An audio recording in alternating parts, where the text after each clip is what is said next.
우리는 히브리서 기자들을 통해서 다양한 여러 믿음의 영웅들을 살펴보고 그 믿음의 모습을 또 살펴보고 있습니다.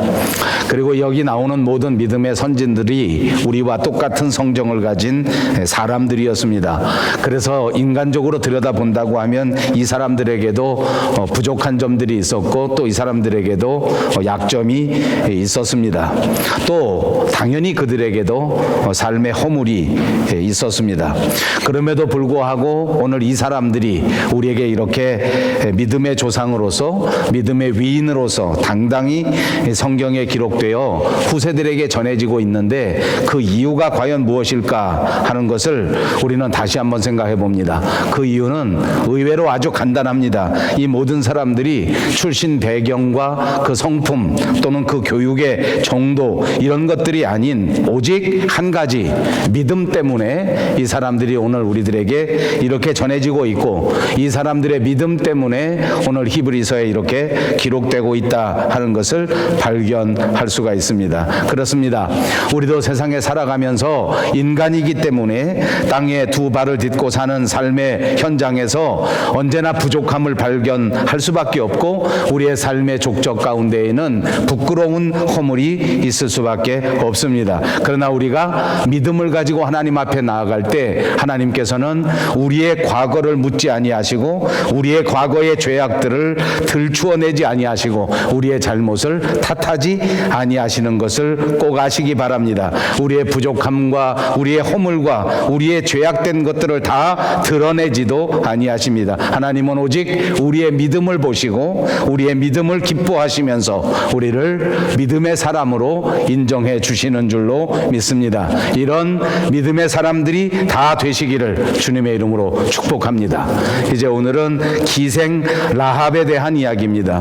오늘 기생 라합에 대한 이야기를 시작할 때 우리는 다른 믿음의 영웅들과 비해서 특이하게 다른 점을 발견하게 됩니다. 그것은 이 라합이라는 사람을 말할 때 그 앞에 기생이라는 수식어를 붙인 것입니다.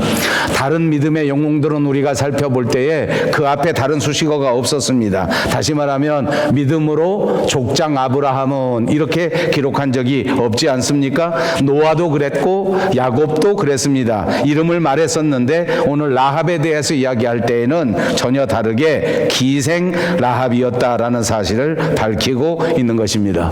그래서 오늘 이 성경에서 우리가 볼 수 있는 것처럼 라합이라는 사람은 바로 기생이었습니다. 말 그대로 술 팔고 웃음을 팔고 자기 몸을 파는 직업에 종사하는 사람이었다는 것입니다.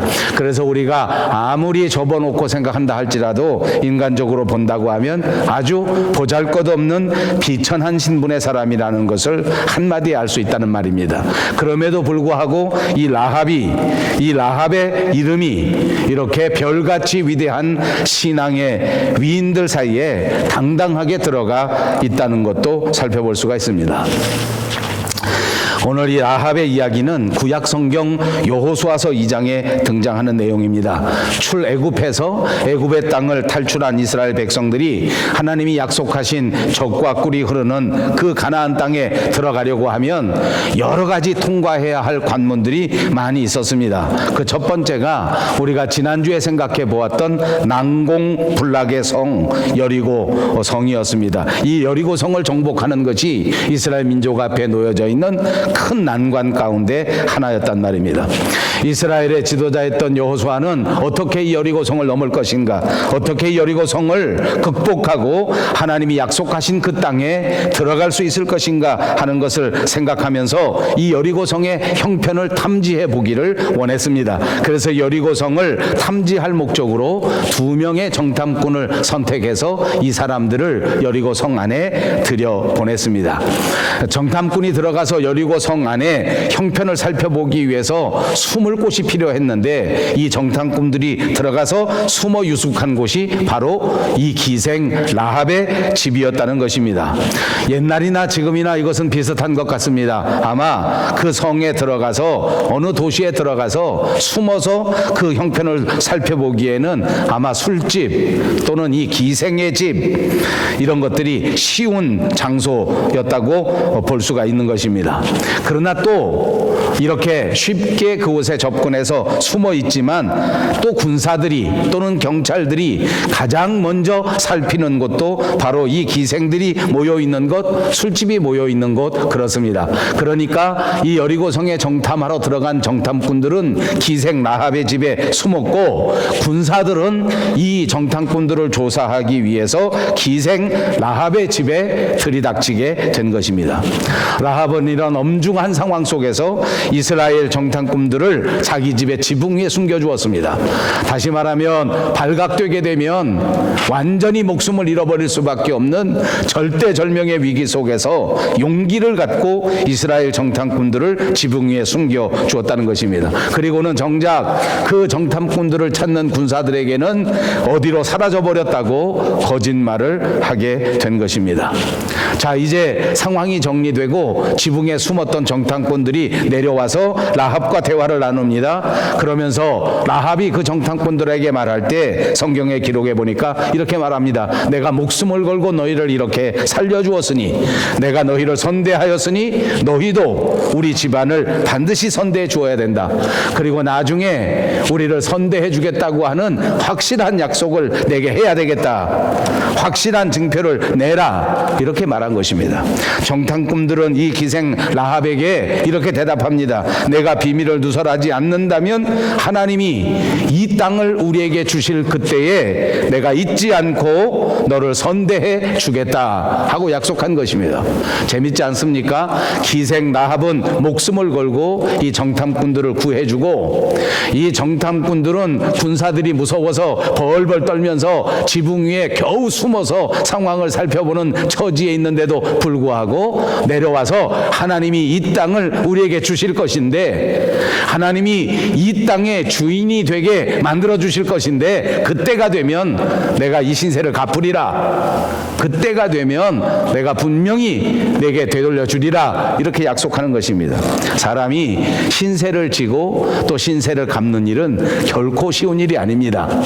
자기가 신세를 졌다고 생각하지 않기 때문입니다. 아무튼 이 정탐꾼과 기생 라합의 이야기는 이렇게 이야기를 만들어가고 있었습니다. 기생 라합의 집이 숨기 좋아서 들어갔지만 이 기생 라합은 다른 여인들과 달리 하나님의 정탐꾼들, 하나님의 사람들을 알아보게 되고 안전하게 이들을 보호해주게 되어 결과적으로 크게 보니까 이 라합과 정탐꾼들은 합력하여 하나님의 일을 이루고 있는 것이었습니다. 역사를 통해서 보니까 하나님이 계획하신 이스라엘 민족의 가장 큰 역사는 이렇게 작은 곳에서부터 이렇게 비천한 신분 기생 라합에게로부터 그 정탐꾼에게로부터 시작되고 있었습니다. 사랑하는 여러분, 오늘 우리를 향하신 하나님의 위대하신 계획이 오늘 저와 여러분들을 통해서 이곳 밴쿠버 땅 조그만한 교회, 약한 교회에 불과하지만 우리 밴쿠버 영성교회를 통해서 위대하신 하나님의 역사가 시작되고 이루어지는 큰 역사가 있으시기를 주님의 이름으로 축복합니다. 솔직히 기생이라고 하는 그 직업은 오늘이나 또 과거나 천대받는 직업이 분명합니다.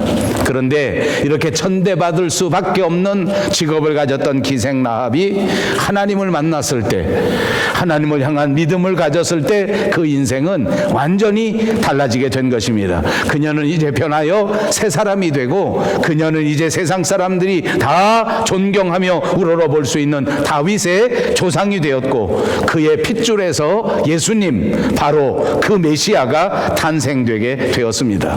모든 것이 새로워진 것입니다. 여러분 꼭 기억하십시다. 우리의 삶에서, 우리의 인생에서 혈통과 신분과 배경과 학업과 직업보다 훨씬 더 중요한 것은 저와 여러분의 믿음인 것을 기억하시기를 바랍니다. 우리 인생살이의 가장 소중한 것은 바로 하나님을 향한 믿음입니다. 오늘 본문에서 기생 라합이 분명하게 우리에게 가르쳐주는 것이 바로 그것입니다. 기생이지만 믿음을 가졌을 때 위대한 신앙인이 되고 하나님의 역사를 이루었단 말입니다. 비천한 신분이지만 하나님을 향한 믿음을 가졌을 때에 하나님은 크게 들어 사용하신다는 것을 믿으시기를 바랍니다. 오늘 본문 11장 31절을 다시 한번 보십시오. 믿음으로 기생 라합은 정탐꾼을 평안히 영접하였으므로 순종하지 아니한 자와 함께 멸망하지 아니하였도다. 망하지 않은 것은, 라합의 인생에 성공하게 된 것은 라합이 가졌던 믿음이라는 해석을 분명하게 우리에게 가르쳐준 것입니다. 라합이 믿음을 가졌기 때문에 이렇게 인생이 망하지 아니하고 성공하게 됐다. 우리들의 인생이 망하지 않고 라합처럼 성공하게 되기를 바랍니다. 라합이 가졌던 뜨거운 믿음으로 무장하시게 되기를 바랍니다.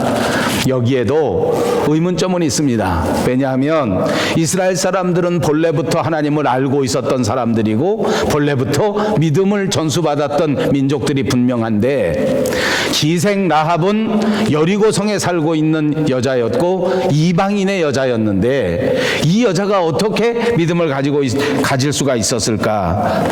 이렇게 가나안 거민이었던 그가 어떻게 하나님을 알게 됐고 어떻게 하나님을 향한 믿음을 가질 수 있었을까?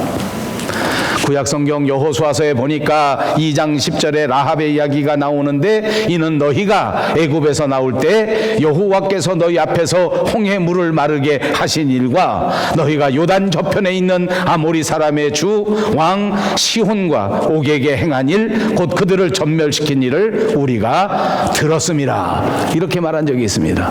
그렇습니다. 라합은 하나님의 역사를 들었습니다. 라합은 하나님에 대한 이야기를 들었습니다. 그러므로 로마서 10장 17절에 있는 것처럼 믿음은 들음에서 난다고 하는 것처럼 라합은 이 하나님의 이야기를 듣고 믿음을 가지게 된 줄로 믿습니다. 여러분, 우리에게 가장 소중한 믿음을 갖는 길은 말씀을 듣는 일입니다. 그러므로 오늘도 이 설교의 말씀을 들을 때에 더더욱 집중하시기를 바랍니다. 날마다 예배할 때에 하나님의 말씀을 경청하는 여러분들이 꼭 되시기를 바랍니다. 이것이 여러분의 믿음을 성장하게 하고, 이것이 여러분의 믿음을 든든하게 하고, 이 믿음이 여러분의 삶을 성공하게 만들어 주실 줄로 믿습니다. 여기 또 우리가 꼭 기억해야 될 것이 있습니다. 이 기생 라합만 들은 것이 아닙니다. 비록 이스라엘 땅은 아니지만, 비록 하나님의 후손들은 아니었지만, 이 가나안 땅에 비천한 신분을 가진 이 기생 라합이 하나님의 역사를 들었을 때에는 보통 사람들은 훨씬 더 많이 들었단 말입니다. 보통 여리고에 살아있던 사람들이 모두가 다 하나님에 관한 소식을 듣고 하나님의 역사를 듣고 하나님의 말씀을 들었는데 그들은 다 한 귀로 듣고 한 귀로 흘려버렸습니다. 그 소문을 그냥 소문이라고 여겼습니다. 그 중에 오직 라합만이 이 소문 가운데 하나님의 말씀으로, 하나님의 음성으로 듣게 된 줄로 믿습니다. 사랑하는 여러분, 모든 소리에서 하나님의 음성을 들을 수 있는 뜨거운 영성의 사람들이 꼭 되시기를 바랍니다. 여러분의 영적인 귀가 활짝 열려서 하나님이 우리에게 주시는 아름다운 은혜의 말씀을 언제나 깨닫고 언제나 분별할 수 있는 영적 지혜가 여러분들에게 꼭 있으시기를 바랍니다. 라합은 소문을 들었습니다. 이런저런 하나님에 관한 이야기를 들었습니다. 그때에 그는 분명하게 고백합니다. 아하, 이 하나님, 이 여호와가 상천하지에 있는 분명한 하나님이시다. 이 하나님이야말로 진짜 하나님이시다.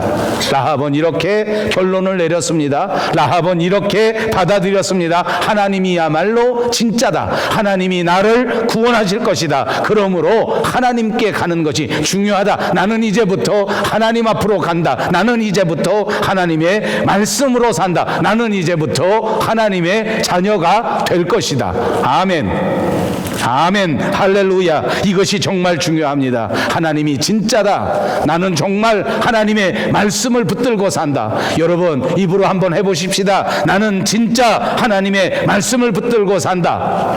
나는 진짜 여러분의 생각을 다 내려놓으십시오. 여러분의 마음도 다 내려놓으십시오. 하나님이 주시는 하나님의 마음으로 예수 그리스도의 마음을 붙들고 평생토록 살아가실 수 있는 여러분들이 꼭 되시기를 바랍니다.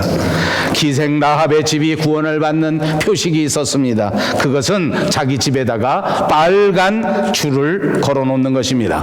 여호수아서 2장 21절에 보니까 라합이 가로되 너희의 말대로 할 것이라 하고 그들을 보내서 가게 하고 그 다음에 그 창문에 빨간 줄을, 붉은 줄을 메어 놓았다라고 기록합니다. 이 빨간 줄이 무엇을 상징합니까? 유월절 때에 이스라엘 백성이 구원받을 때 그 문지방 문설주에 칠했던 어린 양의 피를 상징하는 것 아닙니까? 그리고 그 어린 양의 피는 십자가 위에서 저와 여러분을 위하여 흘려주신 예수 그리스도의 붉은 피를 의미하는 것입니다. 주님이 저와 여러분을 위해 흘려주신 그 보혈을 상징하는 것입니다. 예수님의 보혈, 예수님의 피가 우리의 죄를 용서하시고 우리의 죄를 덮으시고 우리를 구원하신다는 사실을 다시 한번 깨닫게 되기를 바랍니다.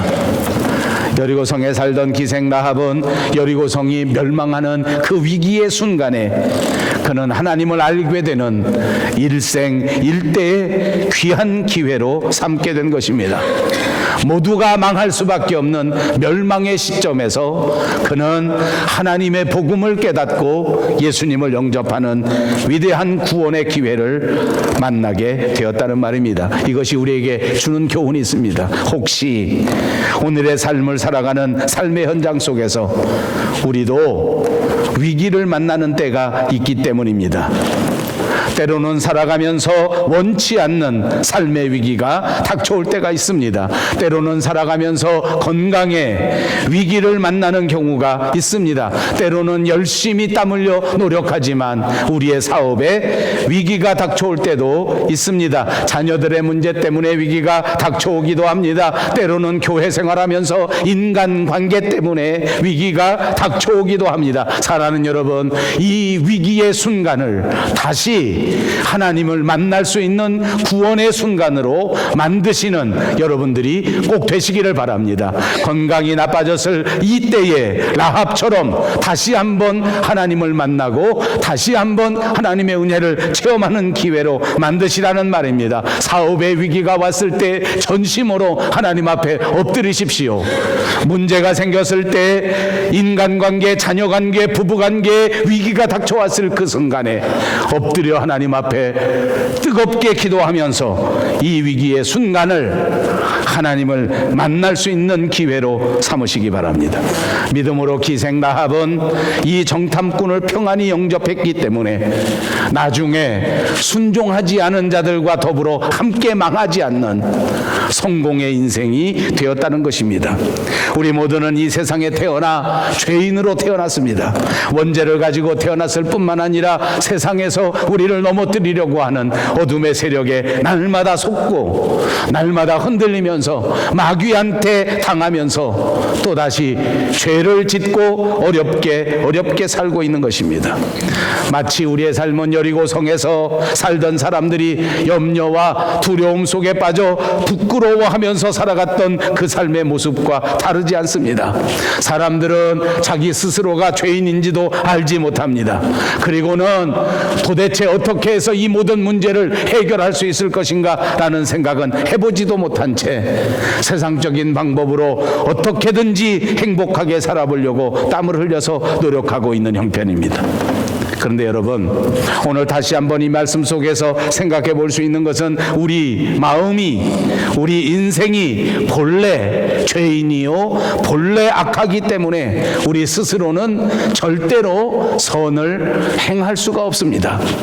우리 스스로는 절대로 예수님의 사랑을 실천할 수가 없습니다. 무조건 우리의 마음을 내려놓고 옛사람의 마음을 내려놓고 새 사람을 입을 때에 가능한 줄로 믿습니다. 우리의 마음을 내려놓고 그리스도의 마음을 받을 수 있는 저와 여러분이 되시기를 바랍니다. 옛사람을 벗어버리고 그리스도와 함께 새 사람을 입을 수 있는 저와 여러분들이 다 되시기를 바랍니다. 그렇습니다. 무조건 예수님의 마음을 얻어야 합니다. 무조건 새 사람을 입어야 합니다. 그때 우리는 하나님과 더불어 예수님과 더불어 은혜의 삶을 살 수 있는 것입니다.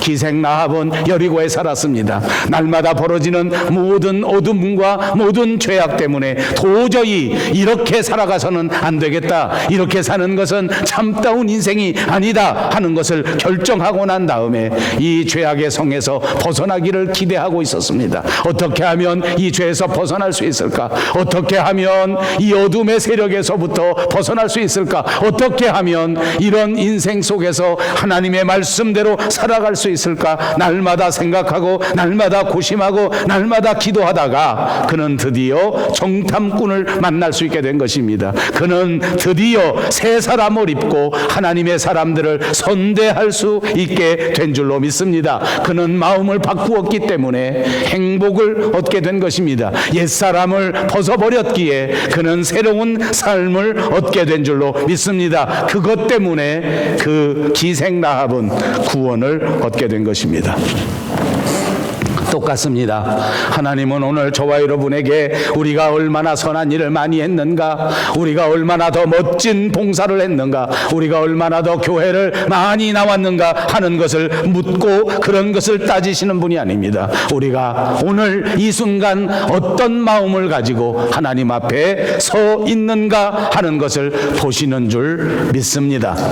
내가 오늘 내 마음을 내려놓고 그리스도의 마음으로 주님 앞에 서 있든다면 우리는 기생 라합처럼 우리의 인생이 완전히 변화되어 하나님을 기쁘시게 하는 인생이 되는 것입니다. 그렇습니다. 지금까지 가지고 있었던 우리의 세상적인 마음을 다 벗어버립니다. 지금까지 가졌던 세상을 향한 모든 더러운 마음, 어두운 마음을 다 벗어버립니다. 오늘 우리에게 주시는 예수 그리스도의 마음을 받아들이시는 저와 여러분이 되시기를 바랍니다. 예수님의 마음이 우리 속에 들어오게 되면 그때부터 예수님이 우리에게 주시는 평안과 기쁨을 누릴 수 있게 되는 것입니다. 예수 안에 소망과 예수 안에 기쁨과 예수 안에 즐거움이 있는 줄 믿습니다. 이렇게 예수님이 주시는 마음을 받았을 때에 우리가 세상에서 아무리 어렵고 아무리 힘들고 아무리 깜깜한 일을 만난다고 할지라도 거기서 은혜롭게, 거기서 평화롭게 승리하면서 살아갈 수 있게 되는 것입니다. 여러분 기억하십시다. 기생 라합은 이 두 정탐꾼을 목숨 걸고 도와주었습니다. 이거는 믿음이 없이 할 수 없는 일일 뿐만 아니라 정말 큰 결단이 없이는 되는 일이 아닙니다. 생각해 보십시오. 내가 아무리 믿는다고 할지라도 목숨 내놓고 이스라엘 정탐꾼을 숨겨줄 수 있겠느냐? 목숨 내놓고 하나님의 일을 감당할 수 있겠느냐? 여러분 좀 야속할지 모르겠습니다. 그러나 여러분에게 드리는 말씀일 뿐만 아니라 제 자신에게도 하는 말입니다. 만약 우리가 목숨 걸고 예수를 믿는다면 우리는 매일매일 우리의 삶 속에서 예수님의 기적을 보게 될 것입니다. 왜 우리가 예수 믿지만 기적을 보지 못하는 것입니까? 왜 우리가 예수 믿지만 기쁨이 없는 것입니까? 목숨 걸고 믿지 않기 때문입니다. 구약 성경에 나오는 다니엘을 보십시오. 왕이 주는 포도주, 왕이 주는 맛있는 진미 음식을 목숨 걸고 거절했습니다. 그는 이런 음식을 먹지 않고 채소만 먹겠다고 했습니다. 다름 아닌 죽음을 각오한 것입니다. 기도하면 사자굴에다 던져버리고 사자굴에 떨어지면 사자에게 먹혀 죽을 것을 뻔히 알고 있었지만 그는 부르짖어 기도했습니다. 목숨 걸고 기도한 것입니다. 금신상 앞에 나가 절하라고 할 때에 사드락과 메삭과 아벳느고는 목숨을 걸고 절하는 것을 거절했습니다. 풀무불을 뜨겁게 만들고 2배, 3배, 4배, 7개 더 뜨겁게 만들어서 그 풀무불에다 던져버리겠다고 위협했는데 그래도 절하지 않았습니다. 그래도 목숨 걸고 끝까지 믿음을 포기하지 않았습니다. 사랑하는 여러분, 목숨 걸고 예수 믿을 때 여러분의 삶에 기적이 일어나게 될 것을 믿으시기를 바랍니다. 목숨 걸고 신앙생활할 때 여러분의 가정이 변화되는 역사가 일어나게 될 줄로 믿습니다. 저는 이 설교를 준비하면서 이렇게 생각해 보았습니다. 오늘 이 순간에 만약 저와 여러분이 목숨 걸고 신앙생활 해야 되겠다 라고 결심한다고 하면 우리 밴쿠버 영성교회 부흥은 걱정할 게 없습니다. 만약 오늘 예배하는 저와 여러분이 목숨 걸고 예수 믿겠다 라고 결심할 수 있다면 밴쿠버뿐만 아니라 온 지구촌의 복음화는 아무 문제 없습니다. 여러분, 목숨 걸고 예수 믿어 보겠습니까? 아버지,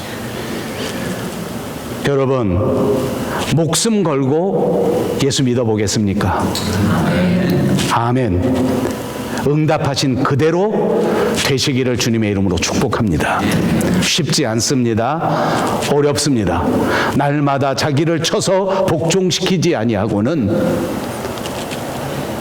목숨 걸고 예수 믿는데 무슨 걱정이 있겠습니까?